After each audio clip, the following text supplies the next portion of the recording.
basement. You. Alright, let's kick it off, eh? Let's go. Alright. How are you, man? You got Chris Symons on the podcast, my cousin. Good, Kazi, man. Great to be here. Yeah. Thank you. Awesome, bro. So give us a little bit about yourself. Obviously, you're my cousin from out west, like me. I am. Westies, yes. So yeah, just give us a bit about yourself, your past, like where you've been working from and to sort of where you are now. Yep. So as you know, grew up out west. Travelled the world, lived everywhere from Cronulla, Rose Bay, Neutral Bay. The Westie kids got around. Lived in London before. Yeah. So pretty experienced around there. You're well travelled, eh? Well travelled. Think about it. You're well travelled. Well travelled. Yeah. I've lived in Rudy Hill and Mount Druitt before actually. I've lived in Rose Bay, Rudy Hill, Cronulla. London. So very experienced there. But a little bit about myself. Basically, growing up, used to play football.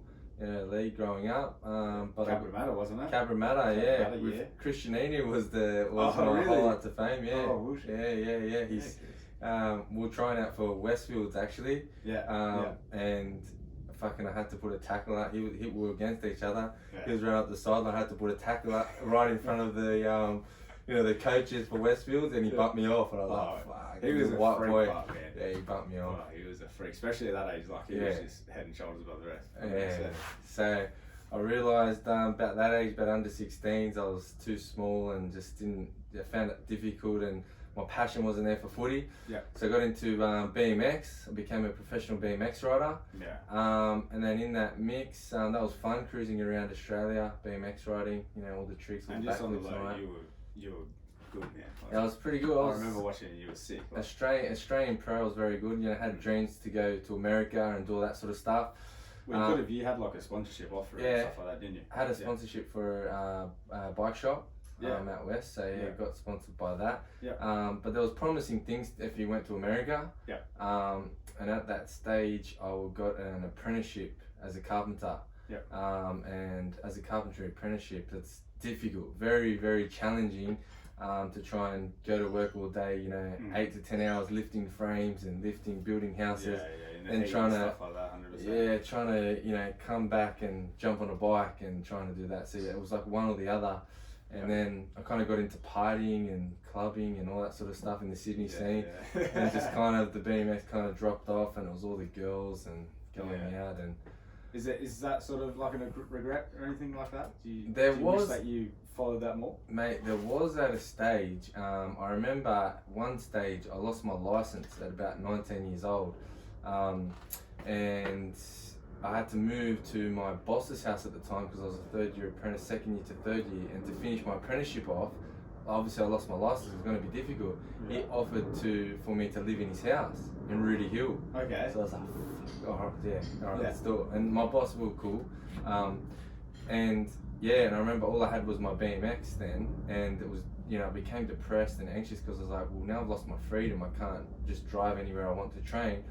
So I was down at like Rudy Hill skate park trying to, and all that, but it just wasn't the same, and didn't have my boys around me, and they, they came to see me and pick me up at the start. But then I was so far out, it kind of, fizzled out, So, and that was very challenging, and that was the first time I started drinking red wine, and I was drinking like a bottle a night. Back then, just because that was my first stint of having anxiety, depression, because I felt I lost control, and I just lost my dream. That was like fuck, it's like over in a way. It was like it was very challenging. That was just a big change, and started traveling a lot. Partying, taking drugs, meeting girls, doing all that sort of stuff, and and then so through that became a carpenter, started my own business, which failed. It was during the GFC 2008. So being a carpenter, there and then was difficult, and I only did actually 3 years as a carpenter, and when you're meant to do 4, you have to do 3 years in TAFE and 1 year on the job. But if you are competent enough and your boss can sign you off to say you're competent, then you can get signed off at 3 years and start your own business. So that's what I did, and didn't go so well. So during that time, I'd have like in as a carpenter like 6 different employees in 1 year. because just they wouldn't pay, like they'd rip you off. It'd be boring, it'd be slave driving, it'd be driving around fucking all over Sydney for minimum wage for what you do, you know, lugging tools around and all that. Yeah. So it was tough. And then I moved into building supervising. Yeah. And did my time, 5 years for the biggest builder in Australia. Got my builder's license, and you know, as we know, we did a renovation together that we bought and renovated. Yeah, house in Petersham. That was that was a sick experience. That was amazing. So yeah, and during that time, so I went through a rough patch. When I was about 25, I met a girl that I loved to death, and we went out for about 2 years. And I found out that she was cheating on me. And like was with multiple guys. I found out so much, and I was like, I love this girl. And I was like, fuck, and just it ripped me to shreds, like mentally, emotionally, spiritually. Like it was just, and you know, like growing up, I didn't have that much fears. You know, like I'd play football, BMX. You know, indestructible when you're young. Anxiety and things like that was a normal. You know, jumping a 40-foot dirt jump, like some of the biggest jumps in the world with some of the best riders in the world.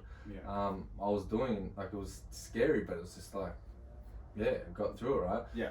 But then, you know, it was like going through that of, you know, anxiety, depression, and being so depressed, I was on antidepressants.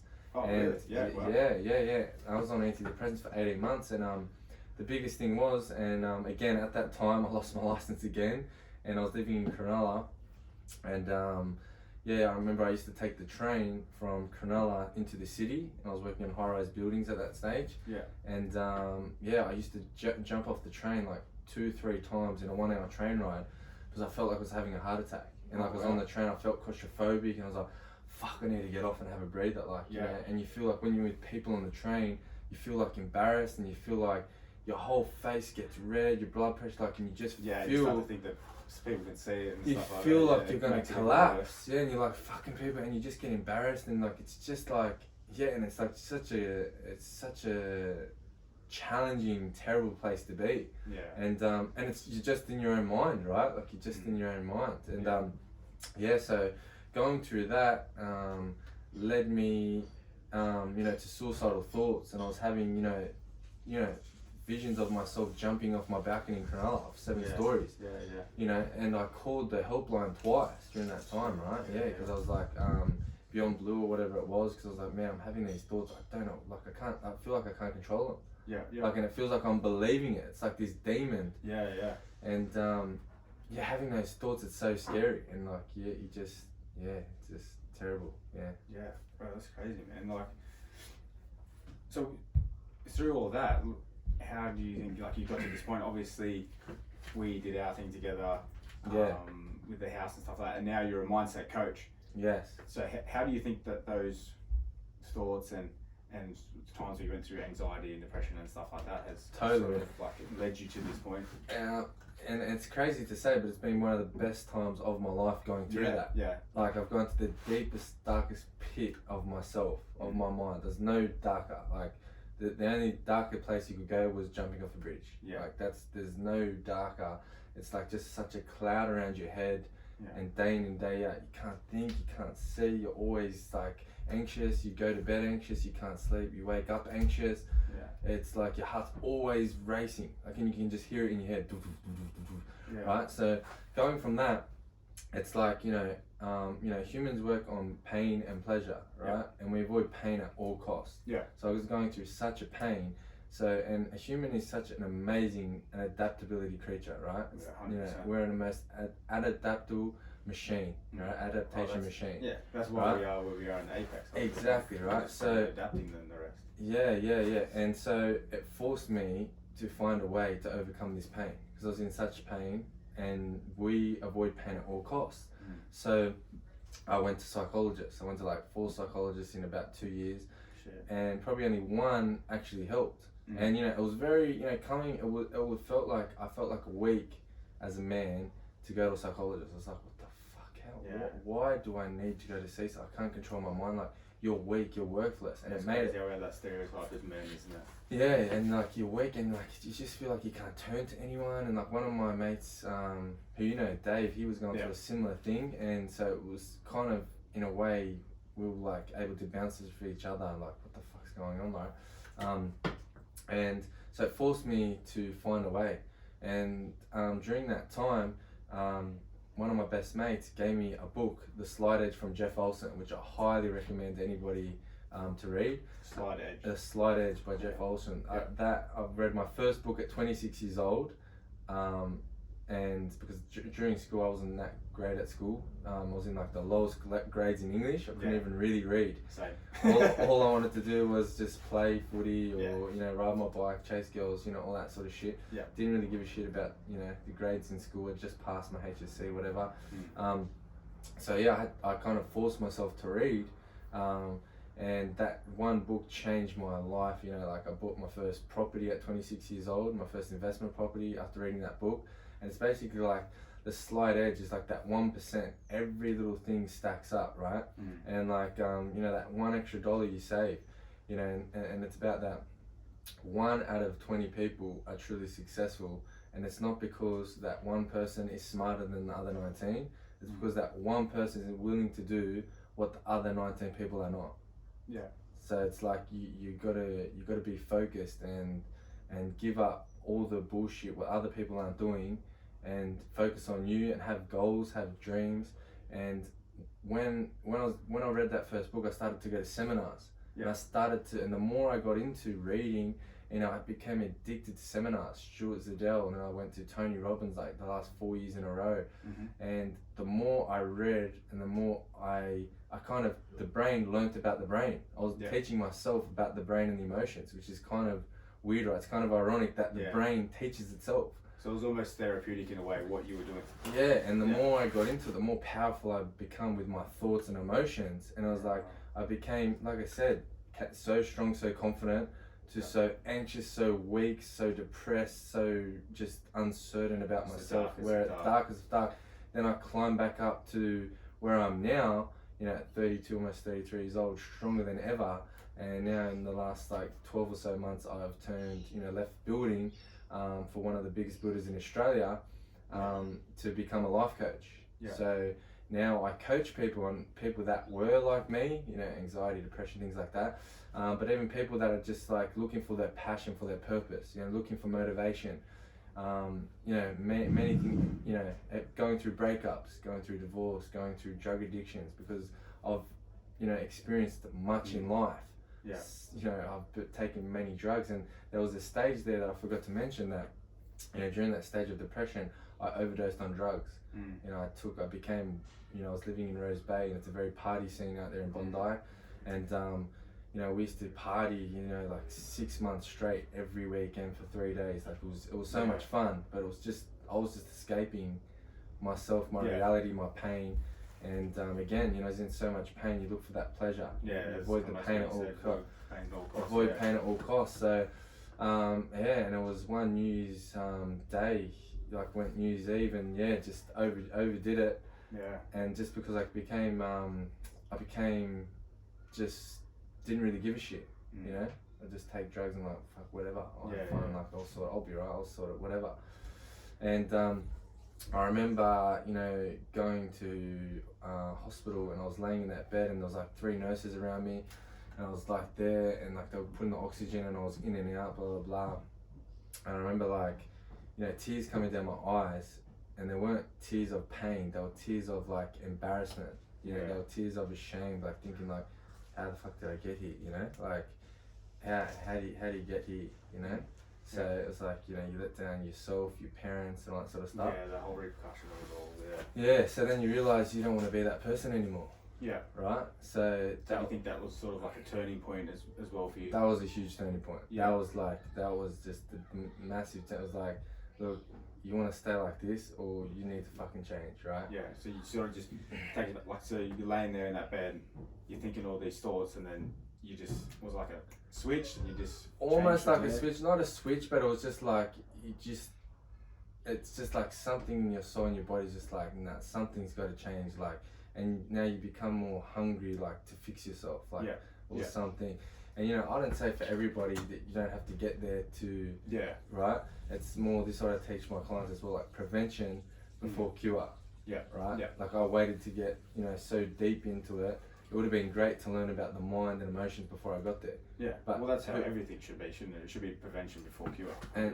And exactly, man. But who teaches you this shit? Like at school, you don't learn about this, right? You're just like, here you go and deal with life. So that's right. I'm like, you know, my goals, some of my biggest goals is to help as many people as I can to overcome this shit and know their true potential. So no, man, you've done amazing. Like I know from myself over the years, I've definitely turned to you for advice and stuff like that. And you were actually the one that sort of got me into that self-development stage. Powerful, man. I think I was like 26. It was just before I went to England. You were like, hey, you got to read this book, and you and Dave were like, hey, you got to do this. And to be honest, I've been hooked on it, the same as you have, man. Love it, man. But we'll just take it back, and one of the things that really stands out for me is obviously when we went through and did the house together. I was over in England, and I thought it was amazing, sort of how you were able to juggle, obviously your full-time job, you're working for one of the biggest companies, and you were able to build a house on the side, like literally, like we tore down half the house and rebuilt it. But like, what was your motivation? Like, how did you stay in that? You know, because it was just like 8 months of just non-stop. So, and it was funny, during that time, it was I just came out of a breakup that I went through. I was living with a girl in Rose Bay that had a breakup as well, and I was dealing with some shit there, and it was like the mindset was that, and all the things that I've learned from my coaches and mentors and all that sort of stuff was the exact same reason why you won't do it is the exact same reason why you will do it. So you can use a victim mentality and be like, oh, this happened to me, I can't do that, like I got cheated on, or I've had anxiety, depression, I can't do that. Or you can say, I've had anxiety, depression, I've been cheated on, I'm gonna fucking do it. So the exact same reason why you won't is the exact same reason why you will. So and you know, it's about, you know, having my coaches and mentors, they showed me how the importance of goals.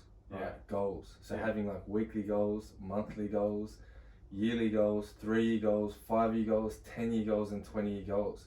And you know, my goals are so big, you know, and I have them, you know, like I said, monthly, yearly, and I tick them off as we go. And you know, the importance about the goals are that goals, you're 80% more likely to achieve your goals if they're written down and you review them regularly. So that's the power of goals. So you know, it's kind of like, you know, have you ever been on a plane and the captain says, hey, how you going? I'm Ryan Morgan, and I don't know where the fuck I'm going. Like, you've never heard that, right? He gets on, he says, hey, ladies and gentlemen, Ryan Morgan, we're going to Gold Coast. It's, you know, it's 55k northwest easterly winds. We're going to land there at 6:05, and he almost lands there to the minute. So why do we go through life with no goals, no destination? 100%. Right? No wonder we fly around going nowhere pretty fast. Right? So so that's the importance of goals. Having the goals and keeping you driven and keeping you focused on where you're going. So it's like, where you are now, right? Where do you want to be, and how do we close that gap? Right? How do we close that gap mentally, emotionally, physically, financially, in your business, your relationships? How do we close that gap, right? So, and it's about changing your identity. So seeing yourself where you want to be, why you're still here. So you already step, you know, Dr. Joe Dispenza says, neurologically, we actually want to change our brain waves to think we are this person before we're there. And you actually embody that person, and you become this person a lot quicker. You close the gap to where you want to be. So that's just, it's so powerful. So fucking powerful. So you sort of visualized and manifested what you see, sort of the house, like I just used that example. What you see in the house looking like, and the person that you sort of needed to be to accomplish that. Man. So like, back to the house, like, it's one of the most challenging times I've ever had, but I learned so much about stress management, anxiety management. I have had so much stress and anxiety in my life, depression, all that sort of shit, that now when it comes to me, And this is a mindset that I suggest everybody embody. It's so powerful. So, you know, like we have stress, which is cortisol. Right? And we have anxiety, which is adrenaline. And obviously, nobody's ever died of adrenaline from anxiety. Okay? Anxiety is a normal thing. When you feel anxiety, it's totally normal. Okay? Cortisol for a long period of time is unhealthy for you. And you can have, you know, cardiovascular. There's heaps of repercussions for having too much cortisol, right? So what you want to do is, when you're feeling this, and as you know, as you said, I had a full-time job as a construction manager for Australia's biggest builder, you know, working 50 hours a week, and then I was building a house on the side, you know, going through council, the DA, and then actually building it myself, you know, with the helps of some trades, things like that, another 50 hours. So it's kind of like 90, 100 hours per week. And, you know, I'd wake up at 5 a.m, I'd go get to, you know, some of my jobs on the way to our house we're building at 6 o'clock. And, you know, then I'd quickly run to Petersham, do some work there. Then I'd go run off and go do my full-time job. Then I'd come back to Petersham at 6 at night and work till 12 at night, go home. You know, like I was running on like, you know, 5, 6, 4 hours sleep a night sometimes. But I was so hungry that it was like, I was thinking, when it's hard, and this is what you have to do, when it's hard, you have to think about where you want to be. So I was thinking about, once Petersham's done, it's going to be a massive accomplishment once, but it's going to help me out with, you know, cash, earning that first 100, 200, 300 grand to get me started for my, you know, dreams. And you know, I use that, you know, a big thing when I go through the stress is when I feel it and like my heart feels a bit tight and my chest feels tight. I'm like, okay, this is my body. You know, I say thank you for this feeling. This is my body giving me the energy, right? Like, I'm breathing harder. Great, more oxygen going to my brain. Amazing. Now I can think faster. Right? My heart. I'm getting more anxiety. Great. Now my body can move faster. I can react. Great. Thank you. That's an amazing way to think about it, because actually what it is a survival response. You know what I mean? So when we were sort of back to being like cavemen and stuff like that, and you hear rustling in the bushes, you get anxiety. You know what I mean? It would obviously pump oxygen around, lots of adrenaline and stuff like that, so you're ready to run, you're ready to fight, put you in that fight or flight. So actually, like, it is a strength. You know, if you didn't have that, we wouldn't have survived. We need it. Yeah, we wouldn't have been able to live and breed and to get where we are now. So that's an amazing way of actually looking at it. Totally, we need it. And so, you know, a lot of, you know, in this society, we get told that, you know, stress is bad, anxiety, we're all on antidepressants, all this sort of shit, right? And it's like, well, we have anxiety, depression, sadness, and we have, you know, happiness, joy. You know, we like to feel these. We don't like to feel. We like to feel happiness. We don't like to feel the anxiety so much. But they're just human emotions. Now, the way of avoiding these emotions of anxiety, depression, actually makes it worse, because you're actually avoiding it and you're making it a monster.